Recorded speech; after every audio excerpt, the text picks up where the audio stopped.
प्रतापगढ़ बहुत ही खुशहाल राज्य था, क्योंकि वहाँ का राजा रतन सिंह बहुत ही दयालु और शक्तिशाली था। लेकिन उसका मंत्री भोला बहुत ही चालाक और कपटी स्वभाव का था। वो सिर्फ अपनी ही भलाई के बारे में सोचता था।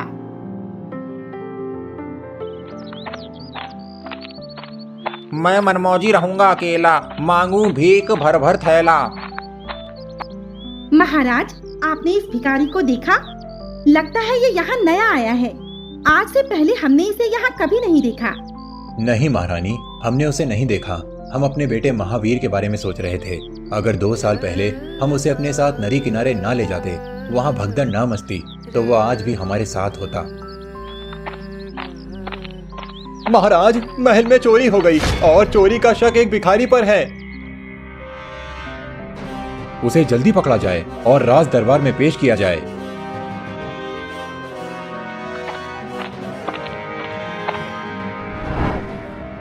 महाराज, यही है वो चोर जिसने राजमहल में चोरी की है। इसे सेनापति शेर सिंह ने बड़ी मुश्किल से पकड़ा है। महाराज, मैंने चोरी नहीं की। इस चोर की तलाशी ली जाए।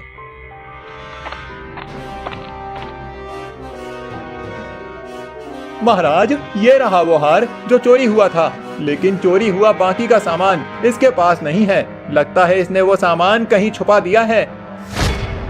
महाराज, मैंने चोरी नहीं की। ये हार मेरे झोले में कहां से आया? मैंने कहीं भी कुछ भी नहीं छुपाया। एक तो चोरी करते हो और झूठ बोलते हो, तुम्हें इसकी कड़ी से कड़ी सजा मिलेगी। महाराज, हमारे राज्य के कानून के अनुसार चोरी करने वाले को पूरे 1 साल तक राज्य से बाहर रहना पड़ता है।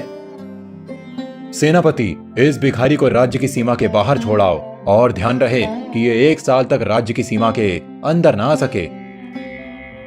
चोरी तो मैंने की और सजा इस भिखारी को मिली। हूं ना मैं बहुत होशियार। राजा के कहने पर सेनापति उस भिखारी को राज्य की सीमा के बाहर एक जंगल में छोड़ आता है, जहाँ वो भिखारी झोपड़ी बनाकर रहने लगता है। महाराज, आपकी कोई संतान नहीं है और इस राज्य के कानून के अनुसार अब आपको राज्यवंश आगे बढ़ाने के लिए किसी बालक को गोद लेकर उसे इस राज्य का राजकुमार घोषित करना होगा। और मेरे बेटे रवि से ज्यादा होशियार और काबिल कोई भी नहीं है जिसे आप गोद ले सकें। कौन कहता है कि महाराज की संतान नहीं है? उनकी एक संतान है जो इस राज्य का राजकुमार भी है। लेकिन वो उस भगदड़ में कहीं खो गया था और वो जिंदा है या नहीं, ये कोई नहीं जानता। मंत्री जी सही कह रहे हैं।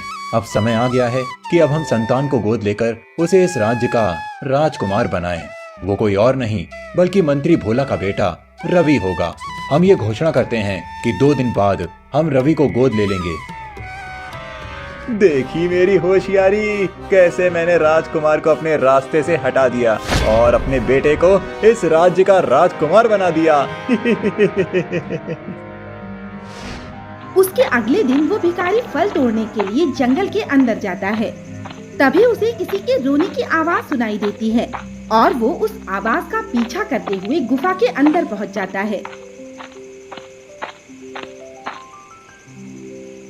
तुम कौन हो और तुम्हें यहाँ कौन बांध कर गया? मैं राजकुमार महावीर हूँ और मुझे यहाँ भोला ने बंदी बनाकर रखा है। क्या मंत्री भोला ने तुम्हें बंदी बनाया हुआ है? उसी की वजह से मैं भी 1 साल के लिए राज्य से बाहर रहने की सजा भुगत रहा हूँ। राजकुमार, आप चिंता मत करिए, मैं आपको अभी राजमहल ले चलूंगा। मंत्री भोला ने मुझे झूठे इल्जाम में क्यों फंसाया? उसे ऐसा करके क्या फायदा हो सकता है?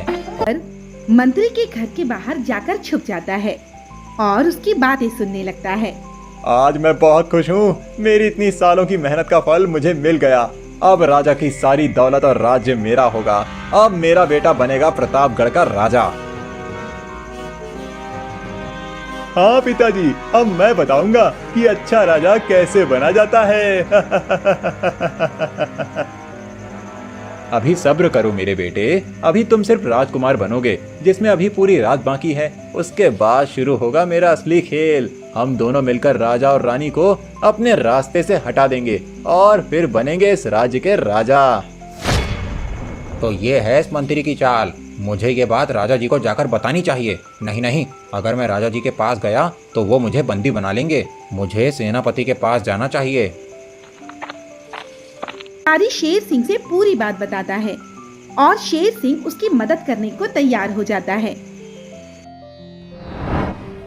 मैं पूरे राज्य के सामने घोषणा करता हूँ कि मैं अपने मंत्री के बेटे रवि को इस राज्य का राजकुमार। रुकिए महाराज, आपके पुत्र राजकुमार महावीर सिंह जीवित हैं। तू ये क्या बकवास कर रहा है? और सजा पूरी होने से पहले यहाँ आने की तेरी हिम्मत कैसे हुई? सिपाहियों, इसे बंदी बनाया जाए। ठहरो, पहले इसकी बात सुनी जाए महाराज, फिर जो चाहे वो सजा देना। कहो, क्या कहना चाहते हो? महाराज, आपके पुत्र राजकुमार महावीर सिंह जी जीवित हैं और उन्हें इस मंत्री भोला ने बंदी बनाया था ताकि वो अपने बेटे रवि को इस राज्य का राजकुमार बना सके। ये है आपका बेटा, बिल्कुल सही सलामत। मंत्री और उसके बेटे रवि को बंदी बनाया जाए। तुम्हें कैसे पता चला मेरा बेटा कहाँ है और इसे भोला ने बंदी बनाया है? भिखारी राजा शेर सिंह से पूरी बात बताता है। तुमने हमारे बिछड़े राजकुमार को हमसे मिलाया। कहो, क्या इनाम चाहते हो? महारानी, मैंने चोरी नहीं की, मुझे झूठे इल्जाम में फंसाया गया था। मुझे न्याय दिलवाइए। महाराज, इसी मंत्री ने इस पर चोरी का इल्जाम लगाया था। इसकी तलाशी ली जाए और सच बाहर लाया जाए। राजा के आदेश पर सिपाही मंत्री के घर तलाशी लेते हैं, जहां चोरी किए गए गहने मिल जाते हैं, जिसके बाद उस भिखारी को चोरी के इल्जाम से बरी कर दिया जाता है। तो इस तरह भिखारी की मदद से राजा और रानी को बिछड़ा राजकुमार वापस मिल जाता है। तभी उसकी पत्नी रानी कमलावती रोती हुई वहां पहुंची। क्या हुआ रानी कमलावती, तुम रो क्यों रही हो? महाराज, मेरे गहने चोरी हो गए। हमारे राज्य में किसकी इतनी हिम्मत जो हमारी रानी के गहने चोरी करे? मंत्री जी, तुरंत उस चोर को ढूंढा जाए और उसे कड़ी से कड़ी सजा दी जाए ताकि फिर से कोई दोबारा हमारे राज्य में चोरी करने की हिम्मत न करे। राजा के आदेश पर मंत्री तुरंत ही उस चोर को ढूंढने निकल जाता है। मंत्री पूरे राज्य में ढूंढता है, लेकिन वो चोर उसे कहीं नहीं मिलता। मंत्री हार मानकर वापस राजा के पास जाता है। महाराज, वो चोर कहीं नहीं मिला। मैं कुछ नहीं जानती, मुझे मेरे गहने बहुत प्रिय हैं, वो मुझे वापस चाहिए। रानी की जिद के आगे राजा हार मान लेता है और ये ऐलान करवा देता है कि जो कोई भी रानी के गहने ढूंढ कर लाएगा, राजा उसे मुंह मांगा इनाम देगा। ये बात पूरे राज्य में आग की तरह फैल जाती है और सभी लोग रानी के गहने चुराने वाले चोर को ढूंढने लगते हैं। लेकिन राज्य में एक व्यक्ति ऐसा था जिसे रानी के गहनों और राजा के ऐलान के बारे में कुछ भी नहीं पता था। वो धनु नाम का एक गरीब मछुआरा था, जिसका ज्यादातर समय नदी में मछलियां पकड़ते हुए बीत जाता था। अरे धनु, तुझे पता है रानी कमलावती के गहने चोरी हो गए हैं और राजा ने यह ऐलान करवा दिया है कि जो भी रानी के गहने ढूंढ कर लाएगा उसे मुंह मांगा इनाम दिया जाएगा। मुझे क्या करना राजा के ऐलान से? मैं तो जा रहा हूँ मछलियाँ पकड़ने, शायद आज कुछ मछलियाँ मिल जाएं। इसीलिए तो तू गरीब है। इस गांव में तुझसे गरीब कोई भी नहीं है और इतना अच्छा मौका मिलने के बाद भी तुझे मछलियाँ पकड़ने की पड़ी है। चल, तू भी उस चोर को ढूंढ, शायद तुझे वो चोर मिल जाए और तेरी किस्मत बदल जाए। धनु उसकी बात नहीं मानता और मछलियाँ पकड़ने चला जाता है, लेकिन उसे एक भी मछली नहीं मिलती और वो अपनी नाव नदी के किनारे लगाकर घर वापस जाने लगता है। आज का दिन भी ऐसे ही बीत गया, मछलियाँ नहीं मिली। अब मैं क्या करूँगा? धनु घर वापस पहुंच पाता उससे पहले ही रास्ते में उसे राजा के सैनिक पकड़ लेते हैं और राजा के सामने ले जाते हैं। मैंने सुना है कि तुम उस चोर को नहीं ढूंढना चाहते जिसने हमारी रानी के गहने चुराए हैं। महाराज, मैं बहुत गरीब और कमजोर हूँ, भला मैं उस चोर को कैसे पकड़ सकता हूँ? उस गांव वाले ने धनु की शिकायत राजा से कर दी थी, इसीलिए राजा उस गरीब मछुआरे पर बहुत ज्यादा गुस्सा था और गुस्से में फिर वो बोला, तुम्हारी बातों से लगता है जैसे तुम भी उस चोर के साथ मिले हो और तुम्हें पता है कि वो कहाँ है, इसीलिए तुम उसे ढूंढना नहीं चाहते। नहीं नहीं महाराज, मैंने किसी के साथ मिलकर चोरी नहीं की और उस चोर के बारे में मुझे कुछ नहीं पता। मैं कुछ भी नहीं सुनना चाहता। मैं तुम्हें 2 दिनों का समय देता हूँ। अगर तुम रानी के गहने और उस चोर को लेकर दरबार में उपस्थित नहीं हुए तो तुम्हें आजीवन कारावास की सजा दी जाएगी। धनु राजा को समझाने की बहुत कोशिश करता है, लेकिन राजा उसकी कोई बात नहीं सुनता। आखिरकार धनु निराश होकर वापस अपने घर चला जाता है और बैठे बैठे सोचता है, क्या करूं, कहां ढूंढूं उस चोर को? अगर गहने वापस नहीं मिले तो महाराज मुझे आजीवन कारावास की सजा देंगे। अब मेरा क्या होगा? तभी उसके घर मंत्री नीलकंठ पहुंचता है। उसे देखकर धनु घबरा जाता है। मंत्री जी, मैं उस चोर को नहीं जानता और मैंने गहने भी नहीं चुराए। मैं ये बात जानता हूँ कि तुमने चोरी नहीं की, इसीलिए मैं तुम्हारी मदद करने आया हूँ। नीलकंठ धनु के कान में एक तरकीब बताता है।